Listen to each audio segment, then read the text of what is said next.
بسم اللہ الرحمن الرحیم۔ افطاری، روزہ کھولنے کو افطاری کہتے ہیں۔ افطاری میں جلدی کرنا سنت ہے، افطاری میں تاخیر مکروہ ہے۔ وقت ہوتے ہی روزہ افطار کر لینا چاہیے۔ بہتر کھانے، کھجور سے افطار کرنا سنت ہے۔ اگر کھجور میسر نہ ہو تو پانی سے افطاری کرنی چاہیے۔ افطاری میں تلی ہوئی چیزوں کے بجائے سادہ اور قوت بخش غذائیں کھانی چاہیے۔ پھل، تازہ سبزیاں، ہلکے مسالوں والے کھانے، سادہ پانی، دودھ اور ہلکی ٹھنڈک والے مشروبات، تاکہ تراویح اور رات کی عبادات میں طبیعت پر گرانی نہ ہو۔ مسنون دعائیں، افطار کے وقت کی مختلف دعائیں احادیث میں وارد ہوئی ہیں۔ حضرت ابو زہرہ رضی اللہ عنہ سے روایت ہے، کان النبی صلی اللہ علیہ وسلم اذا صام ثم افطر قال اللہم لک صمت وعلی رزقک افطرت۔ ترجمہ، نبی کریم صلی اللہ علیہ وسلم جب روزہ رکھتے اور پھر افطار فرماتے تو یہ دعا پڑھتے تھے، اے اللہ میں نے تیرے لیے روزہ رکھا اور تیرے ہی رزق سے افطار کر رہا ہوں۔ حضرت عبداللہ ابن عمر رضی اللہ عنہما سے روایت ہے، کان رسول اللہ صلی اللہ علیہ وسلم اذا افطر قال ذهب الظمأ وابتلت العروق وثبت الاجر ان شاء اللہ۔ ترجمہ، رسول اللہ صلی اللہ علیہ وسلم جب افطار فرماتے تو یہ دعا پڑھتے، پیاس چلی گئی، رگیں تر ہو گئی اور اجر پکا ہو گیا انشاءاللہ۔ جب کوئی افطاری کروائے تو اسے یہ دعا دینی چاہیے، جیسا کہ حضرت انس رضی اللہ تعالی عنہ سے روایت ہے، کان رسول اللہ صلی اللہ علیہ وسلم اذا افطر عند اہل بیت قال افطر عندكم الصائمون واكل طعامكم الابرار ونزلت عليكم الملائکہ۔ ترجمہ، جب رسول اللہ صلی اللہ علیہ وسلم کسی کے گھر افطاری فرماتے تو انہیں یہ دعا دیتے، تمہارے پاس روزہ دار افطاری کریں، تمہارا کھانا نیک لوگ کھائیں اور فرشتے تم پر برکت لے کر نازل ہوں۔ زکوٰۃ کا حساب کیسے کریں؟ حساب لگانے سے پہلے دو چیزوں کو سمجھ لیں۔ نمبر 1، قابل زکوٰۃ اموال اور اثاثہ جات۔ نمبر 2، مالیاتی ذمہ داریاں، یعنی جو رقم قابل زکوٰۃ اموال سے کم کرنی ہے۔ نمبر 1، قابل زکوٰۃ اشیاء اور اثاثہ جات۔ سونا اور چاندی کسی بھی شکل میں ہوں اور کسی بھی مقصد کے لیے ہوں، کھوٹ اور نگینے نکال کر ان کی جو مالیت بنے وہ نوٹ کر لیں۔ گھر میں یا جیب میں موجود رقم، بینک اکاؤنٹ یا لاکر میں موجود رقم، غیر ملکی کرنسی کی موجودہ مالیت، پرائز بانڈ، مستقبل کے کسی منصوبے، حج، بچوں کی شادی وغیرہ کے لیے جمع شدہ رقم، تکافل یا انشورنس پالیسی میں جمع شدہ رقم۔ نوٹ: انشورنس کروانا حرام ہے، اگر کسی نے کروائی ہو تو فوراً ختم کر دے۔ انشورنس پالیسی میں جمع شدہ رقم پر بھی زکوٰۃ واجب ہے۔ جو قرض دوسروں سے لینا ہے، کمیٹی BC کی جو رقم جمع کرا چکے ہیں اور ابھی کمیٹی نہیں نکلی، کسی بھی چیز کے لیے ایڈوانس میں دی گئی رقم جبکہ وہ چیز ابھی ملی نہ ہو، سرمایہ کاری، مضاربت، شراکت میں لگی ہوئی رقم، shares, saving certificates, NID units, NDF saving certificates, private fund کی اصول شدہ یا کسی اور ادارے میں مالک کے اختیار سے منتقل شدہ رقم، مال تجارت یعنی دکان، گودام یا فیکٹری میں جو اسٹاک قابل فروخت ہے اس کی موجودہ قیمت، خام مال جو فیکٹری، دکان یا گودام میں موجود ہے اس کی موجودہ قیمت، فروخت شدہ مال کے بدلے میں حاصل شدہ اشیاء کی مالیت اور فروخت شدہ مال کی قابل اصول رقم، فروخت کرنے کی نیت سے خریدے گئے پلاٹ، گھر،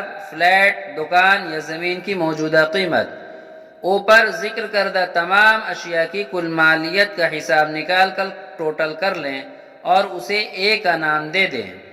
نمبر 2، مالیاتی ذمہ داریاں یعنی جو رقم قابل زکوٰۃ اموال سے کم کرنی ہے، قرض جو ادا کرنا ہے یعنی ادھار لی ہوئی رقم، ادھار خریدی ہوئی چیزوں کی جو رقم ادا کرنی ہے، بیوی کا حق مہر جو ابھی ادا کرنا ہے، پہلے سے نکلی ہوئی کمیٹی BC کی جو بقیہ قسطیں ادا کرنی ہیں، آپ کے ملازمین کی تنخواہیں جو اس تاریخ تک واجب الادا ہوں، ٹیکس، دکان مکان وغیرہ کا کرایہ، یوٹیلیٹی بلز وغیرہ جو اس تاریخ تک واجب الادا ہوں، گزشتہ برسوں کی زکوٰۃ جو ابھی ادا نہیں کی گئی، مذکورہ تمام اشیاء کی کل مالیت کا حساب لگا کر ان کا بھی ٹوٹل کر لیں اور اسے B کا نام دے دیں۔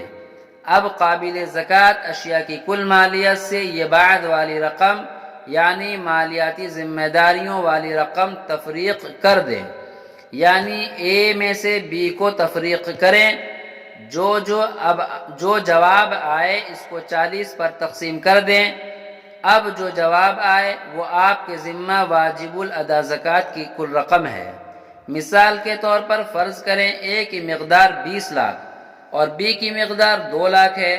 20 لاکھ میں سے 2 لاکھ مائنس کیا تو جواب آیا 18 لاکھ، اس کو 40 پر تقسیم کیا تو جواب آیا 45,000، تو 45,000 روپے آپ کے ذمہ زکوٰۃ کی کل رقم ہے۔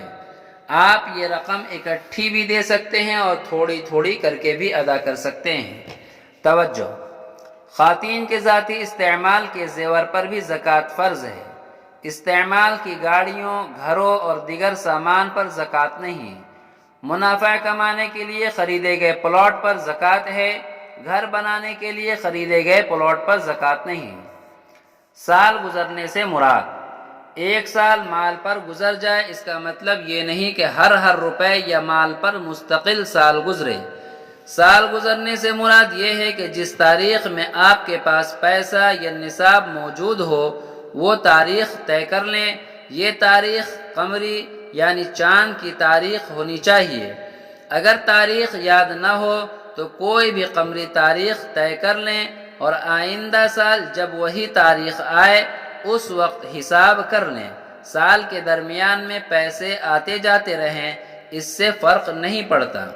فرض کریں گزشتہ سال 10 رمضان کو اگر آپ 5 لاکھ روپے کے مالک تھے، جس پر 1 سال بھی گزر گیا تھا، زکوٰۃ ادا کر دی گئی تھی، اس سال رمضان تک جو رقم آتی جاتی رہی اس کا کوئی اعتبار نہیں۔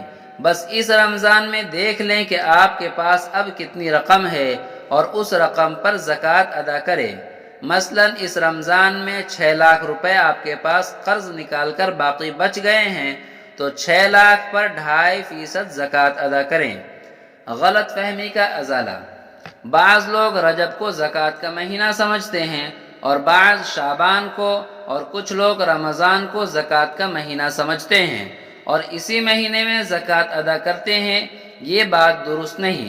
قمری تاریخ کے اعتبار سے جس تاریخ کو نصاب کے پیسے پورے ہو جائے وہی زکوٰۃ کی تاریخ ہے اور وہی زکوٰۃ کا مہینہ ہے۔ اگر وہ تاریخ یاد نہ ہو تو کوئی ایک تاریخ طے کر لی اور آئندہ ہر سال اسی تاریخ کو حساب کیا کریں۔ دوسری بات یہ سمجھ لیں کہ اس تاریخ کو حساب کرنا ضروری ہے۔ ادا جب چاہیں کر سکتے ہیں، رمضان میں کریں یا غیر رمضان میں، یکمشت ادا کریں یا تھوڑے تھوڑے کر کے، دونوں طرح ٹھیک ہے۔ وضو کے شروع کی دعا۔ بسم اللہ، اللہ کے نام سے شروع کرتا ہوں۔ وضو کے درمیان کی دعا، اللہم اغفر لی ذنبی ووسع لی فی داری وبارک لی فی رزقی۔ اے اللہ میرے گناہ معاف فرما دیجئے، میرے گھر میں وسعت عطا فرمائیے اور میرے رزق میں برکت عطا فرمائیے۔ وضو کے آخر کی دعا، اشہد ان لا الہ الا اللہ وحدہ لا شریک لہ واشہد ان محمدا عبدہ ورسولہ، اللہم اجعلنی من التوابین واجعلنی من المتطہرین۔ میں گواہی دیتا ہوں کہ اللہ کے علاوہ کوئی معبود نہیں، وہ اکیلا ہے، اس کا شریک نہیں، اس کا کوئی شریک نہیں، اور میں گواہی دیتا ہوں کہ محمد صلی اللہ علیہ وسلم اللہ کے بندے اور اس کے رسول ہیں۔ اے اللہ مجھے بہت توبہ کرنے والوں اور بہت پاک رہنے والوں میں شامل فرما لیجئے۔ سورۃ الفیل۔ بسم اللہ الرحمن الرحیم۔ الم تر کیف فعل ربک باصحاب الفیل الم یجعل کیدہم فی تضلیل وارسل علیہم طیرا ابابیل ترمیہم بحجارۃ من سجیل فجعلہم کعصف مأکول۔ شروع اللہ کے نام سے جو بہت مہربان نہایت رحم والا ہے۔ کیا تم نے نہیں دیکھا تمہارے پروردگار نے ہاتھی والوں کے ساتھ کیسا معاملہ کیا؟ کیا اس نے ان لوگوں کی ساری چالیں بیکار نہیں کر دی اور ان پر غول کے غول پرندے بھیج دیے تھے جو ان پر پکی مٹی کے پتھر پھینک رہے تھے، چنانچہ انہیں ایسا کر ڈالا جیسے کھایا ہوا بھوسا۔